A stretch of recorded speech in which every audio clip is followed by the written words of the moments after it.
समय की बात है। मगध के विशाल साम्राज्य के एक सुदूर कोने में, जहां विंध्य की पहाड़ियां आकाश से बातें करती थीं, शिलापुर नाम का एक गांव बसा था। यह गांव अपने पत्थर के कारीगरों के लिए जाना जाता था, पर अब उसका वह गौरव अतीत की बात हो चुका था। गांव में कैलाश नाम का एक युवक रहता था, जो एक असाधारण शिल्पी था। उसके पूर्वज वे थे जिन्होंने महान मंदिरों की दीवारों पर देवताओं को जीवंत किया था, पर कैलाश के भाग्य में पत्थर की धूल और गरीबी के सिवा कुछ न था। कैलाश के हाथों में वह जादू था जो बेजान पत्थर में आत्मा फूंक देता था। जब उसका छेनी हथौड़ा चलता तो ऐसा लगता मानो पत्थर स्वयं अपनी कहानी कह रहा हो। पर समय बदल चुका था। अब राजाओं और सेठों को चिकने संगमरमर और सोने की मूर्तियों का शौक था। कैलाश के गांव के खुरदुरे बलुआ पत्थर को कोई नहीं पूछता था। उसका छोटा सा आंगन उन अधूरी मूर्तियों से भरा था जिन्हें कोई खरीदार नहीं मिला।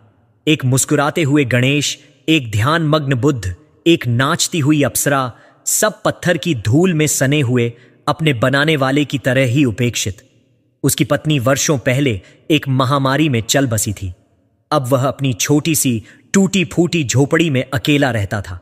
गांव के लोग उसे अभागा कैलाश कहकर पुकारते और उससे बचकर निकलते, मानो उसकी गरीबी छूत की बीमारी हो।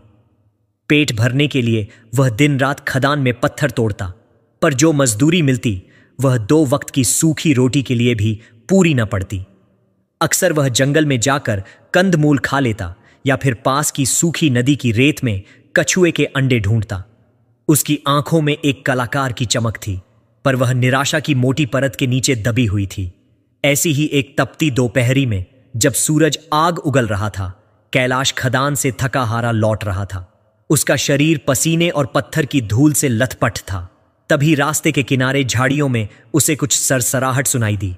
उसने देखा कि एक नेवला, जिसके शरीर पर बिजली की तरह चमकती धारियां थीं, एक काले नाग से लड़ रहा था। नेवला बहुत बहादुर था, पर नाग कहीं ज्यादा शक्तिशाली था। नाग ने नेवले को अपनी कुंडली में जकड़ लिया था और अपना फन उसके ठीक ऊपर उठाए हुए था। नेवले की छोटी छोटी आंखें दर्द और लाचारी से भरी थीं। कैलाश एक पल के लिए ठिठका।